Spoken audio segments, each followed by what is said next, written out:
And welcome back to Grandma Susie's Kitchen. I'm Grandma Susie. Today we're going to be making a low-carb apple pie using yogurt, coconut flour, almond flour, and for sweetness we're going to use stevia instead of sugar. So it's not exactly a sugar-free recipe because there's sugar naturally occurring in the apples, but it's low sugar and it's suitable for a diabetic diet, a weight loss diet, or any time that you want to limit the sugar in your diet. So let's get started. To make a keto apple pie, you're going to need these ingredients: coconut flour, almond flour, 25 packets of stevia, or you can use 1 cup of the powdered stevia, 3 eggs, 4 apples, vanilla extract, baking powder, and butter. You can use Greek yogurt or plain yogurt. First, you want to crack the eggs and put them in the mixing bowl.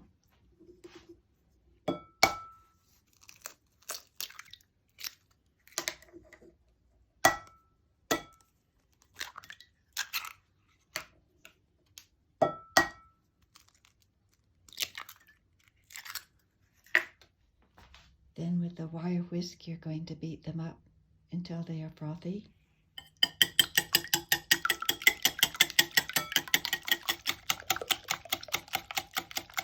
Then you add the powdered stevia and whisk it up good.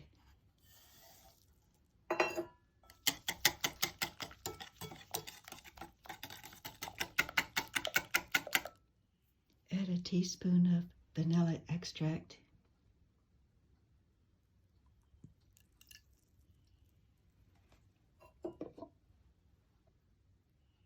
Add 1 cup of yogurt and beat it.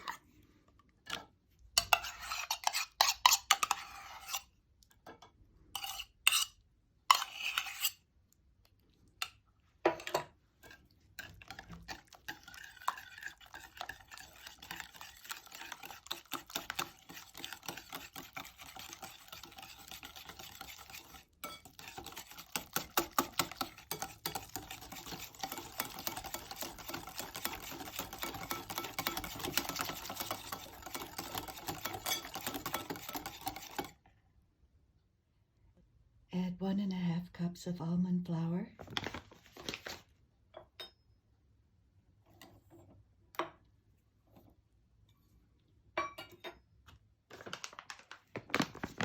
Cup or 1/3 of a cup of coconut flour.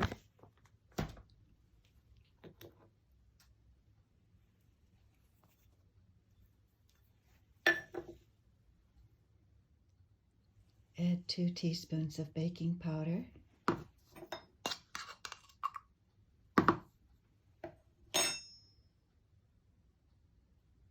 And beat the mixture until it's smooth.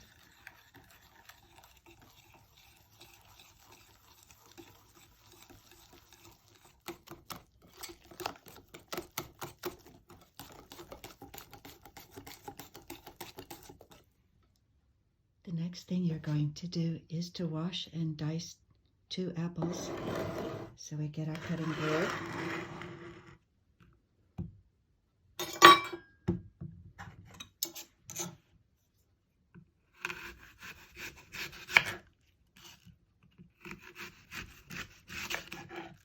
And cut the core out.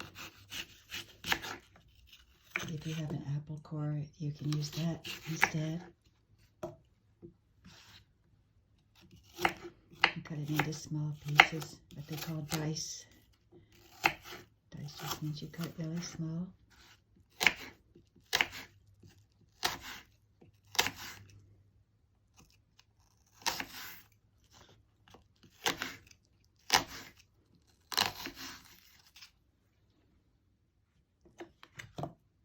If you put the cut side down, it gives you a flat surface for dicing your apple.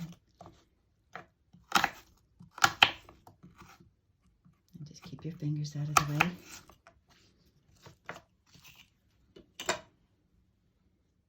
you add your 2 sliced diced apples to your mix.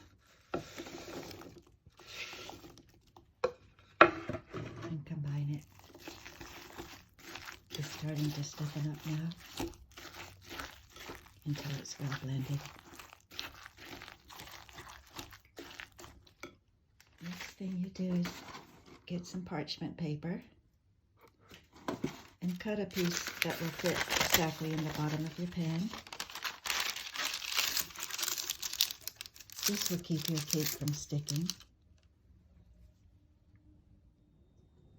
Cut a tablespoon of butter for greasing your pan. The rest of the butter you can put in a microwave safe plate and put it in the microwave for 15 or 20 seconds to soften it.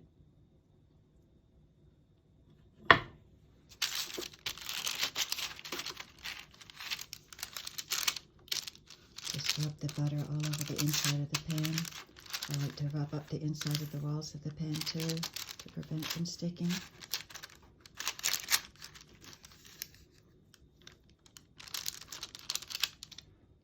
The butter was cold, so I left it in the microwave for 30 seconds to make sure it was melted. You can grate the peel of a lemon and put it in, or you can add cinnamon. I like cinnamon, so I'm going to add some of that to my mix. It tastes good with apples. And mix that around good. And add the batter to the cake pan.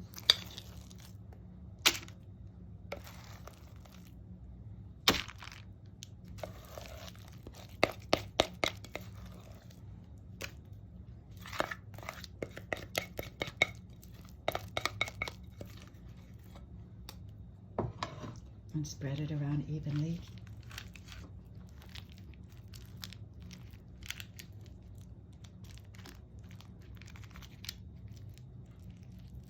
Make it flat.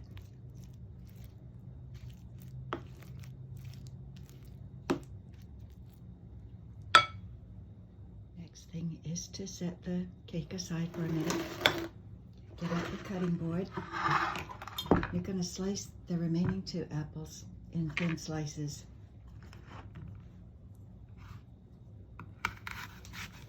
You can start by cutting it in half, and in half again.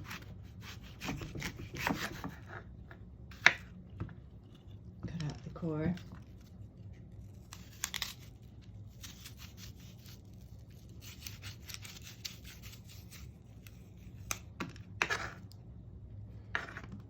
Then slice it very thin. And get all that core out because it's kind of gritty. And slice very thin. This is going to be a topping for your cake.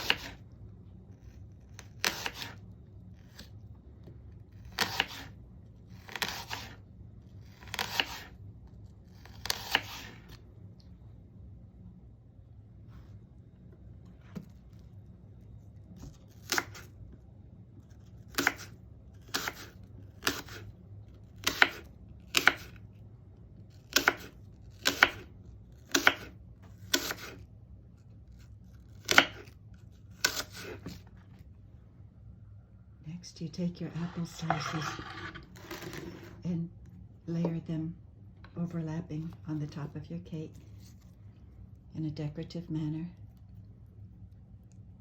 sort of at an angle like this.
Okay, and then you're going to take your butter and drizzle it over the top of the apples.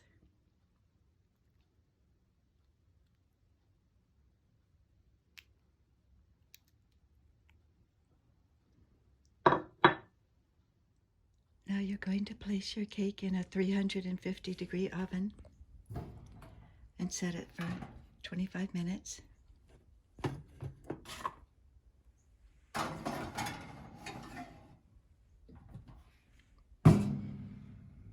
Make sure it's set at 350 degrees Fahrenheit.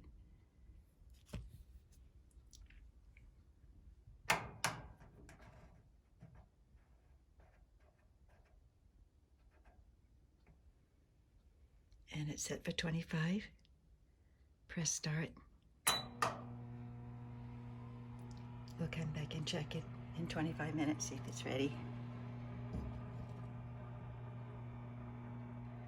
I checked the cake after 25 minutes and it was still doughy inside, so I left it in for another 20 minutes. Now let's check it.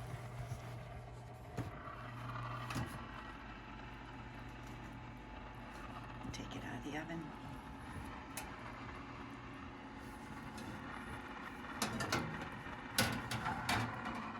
And set it aside to cool. Test it with a fork. It seems to have a crumbly texture, so we'll let it cool on the stove. After you've allowed the cake to cool for about 10 minutes, just run a knife around the edge to loosen up the cake so it doesn't split.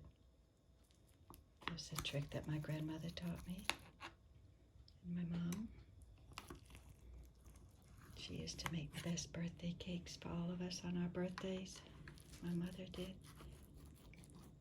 from her own mother's recipe.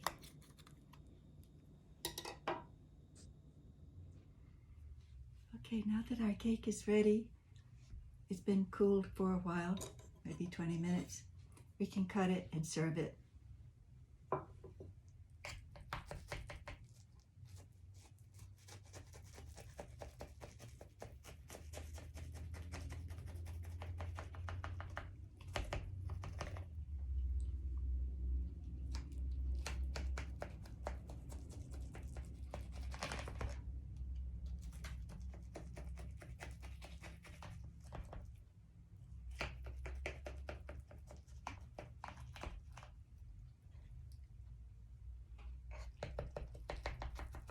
I want to make sure I cut through all of the apples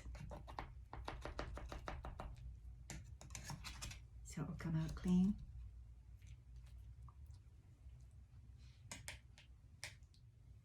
And we'll take a spatula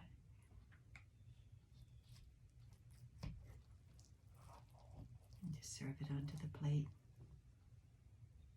Like that.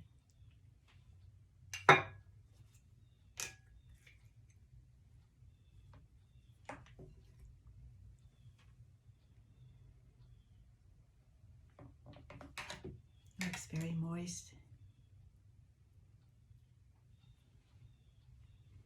So, one advantage to this cake too is it's gluten-free for people who cannot tolerate wheat gluten in their diet. It's made with almond flour and coconut flour, which are gluten-free. So I'm going to try it and let you know how it turned out.